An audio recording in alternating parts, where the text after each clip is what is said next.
Hello बच्चों, चलिए प्रश्न पढ़ते हैं। देखिए बच्चों, प्रश्न में बोला गया है कि एक गेंद को 5 मीटर की ऊंचाई से एक बालू के ढेर पर गिराया जाता है। रुकने से पहले गेंद बालू को 10 सेंटीमीटर चलाती है। बालू के गेंद के त्वरण को एक समान मानते हुए इसका मान बताइए। तो आइए बच्चों, प्रश्न के लिए सर्वप्रथम मुख्य उदाहरण की चर्चा करते हैं।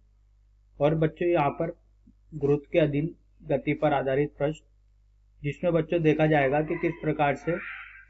तो देखिए बच्चों, एक मीनार का निर्माण करते हैं। देखिए बच्चों, यहाँ से जिसकी ऊंचाई बच्चों धरातल से एच है। ये धरातल है बच्चों। इस धरातल से इस मीनार की ऊंचाई बच्चों कितनी है?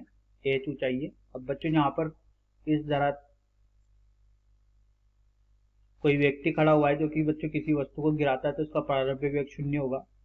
अब बच्चों जैसे वस्तु नीचे की ओर आती है तो इसका वेग भी हो जाएगा बच्चों। उसकी दिशा नीचे की ओर होगी। ऐसा इसलिए होगा क्योंकि बच्चों इसका गुरुत्वीय त्वरण जी नीचे की ओर लग रहा है। जिसका मान होता है बच्चों 9.8 मीटर प्रति सेकंड, जो कि एक समान त्वरण होता है बच्चों। इसकी वजह से बच्चों इसका वेग लगातार बढ़ता हुआ जाएगा। तो बच्चों इस स्थिति में जो गति की समीकरण होती है, v बराबर यू धन टी, एस बराबर यू टी धन 1/2 ए टी का वर्ग और v का वर्ग बराबर u का वर्ग धन 2a एस। अब देखिए बच्चों, जब किसी भी गेंद को नीचे से ऊपर की ओर फेंका जाता है, ठीक है, जिसका वेग बच्चों u है, तो जैसे जैसे जैसे बच्चों ये ऊपर जाती है तो गुरुत्वीय त्वरण की दिशा जो होती है वो विपरीत होती है। इसकी वजह से बच्चों ऊपर जाने पर इसका वेग कितना हो जाएगा? 0 हो जाएगा। मतलब जो त्वरण कार्य कर रहा है, मंदक का कार्य कर रहा है, जो कि इसके वेग को लगातार घटाता रहेगा। और जब यह अधिकतम ऊंचाई पर चल जाएगा तो इसका वेग कितना हो जाएगा? 0 हो जाएगा। तो जब वेग और त्वरण की दिशा समान होती है तो वेग बढ़ता है, और विपरीत होती है तो वेग घटता है। तो आइए बच्चों, इस मुख्य उदाहरण के आधार पर प्रश्न को हल करते हैं। तो देखिए बच्चों, बोला गया है कि एक 5 मीटर की ऊंचाई से, तो धरातल से बच्चों कोई 5 मीटर की ऊंचाई ले लेते हैं, ठीक है। ये 5 मीटर की ऊंचाई है बच्चों। यहाँ से बच्चों एक गेंद को गिराया जाता है, तो इसका प्रारंभिक वेग कितना हो गया बच्चों? ये 0 हो गया। अब बच्चों यहाँ पर एक रेत गिरी हुई है, ठीक है, बालू का ढेर है। तो देखिए बच्चों, जैसे जैसे गेंद नीचे आएगी तो सर्वप्रथम बच्चों यहाँ पर आएगी, इससे धरातल से टकराएगी, जहाँ पर इसका वेग v होगा। और जैसे जैसे जैसे नीचे जाती जाएगी तो यहाँ पर बच्चों एक त्वरण ऊपर की ओर कार्य करेगा, जो कि इसके वेग को लगातार घटाता जाएगा, और अंतिम वेग कितना हो जाएगा? 0 हो जाएगा। और ये दूरी कितनी चली है? ये दूरी बताई गई है, देखिए बच्चों प्रश्न में, जो कि 10 सेंटीमीटर बताई गई है। तो मीटर में कितनी हो जाएगी? 0.1 मीटर। तो देखिए बच्चों, अगर यहां से अगर गुरुत्वीय त्वरण जो लग रहा है वो नीचे की ओर लग रहा है बच्चों, जिसका मान लेते हैं 10, गणना के हिसाब से बच्चों 10 मीटर प्रति सेकंड वर्ग ले लेते हैं।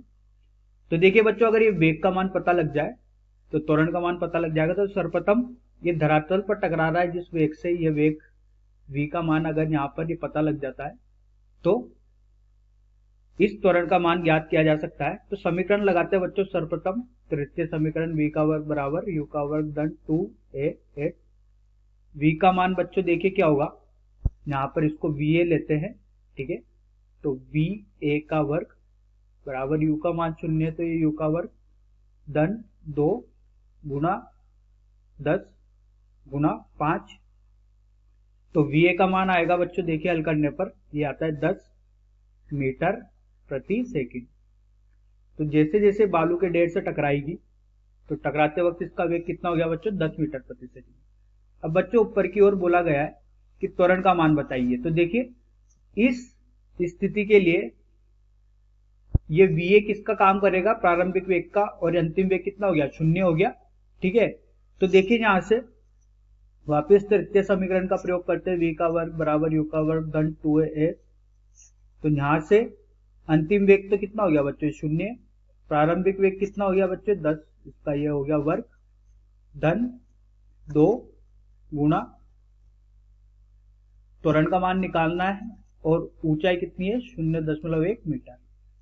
तो देखिए बच्चों, यहां से जो हल करने पर त्वरण का मान आएगा, ये आएगा बच्चों ऋणात्मक 500 मीटर प्रति सेकंड वर्ग। तो यही अपने प्रश्न का उत्तर है बच्चों। देखिए यहाँ से त्वरण ऋणात्मक आ रहा है। ऋणात्मक का मतलब ये हो गया कि बच्चों जो त्वरण की दिशा है ये ऊपर की ओर है, क्योंकि नीचे की दिशा को बच्चों धनात्मक लिया गया है, ठीक है। तो ऊपर की दिशा क्या होगी, ऋणात्मक होगी, तो मतलब त्वरण की दिशा ऊपर है तो ये ऋणात्मक त्वरण है। और बच्चों ये होना भी चाहिए, क्योंकि देखिए बच्चों अगर va का मान 10 मीटर प्रति सेकंड है और अंतिम वेग 0 है, तो ऊपर की ओर कोई ना कोई त्वरण कार्य कर रहा होगा जिसकी वजह से इसका वेग धीरे धीरे कम होता जा रहा है।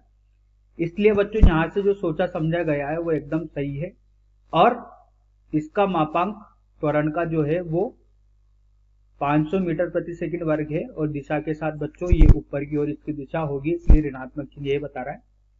आशा करता हूं बच्चों आपको जो समझ में आया है वो हल समझ में आया होगा। धन्यवाद।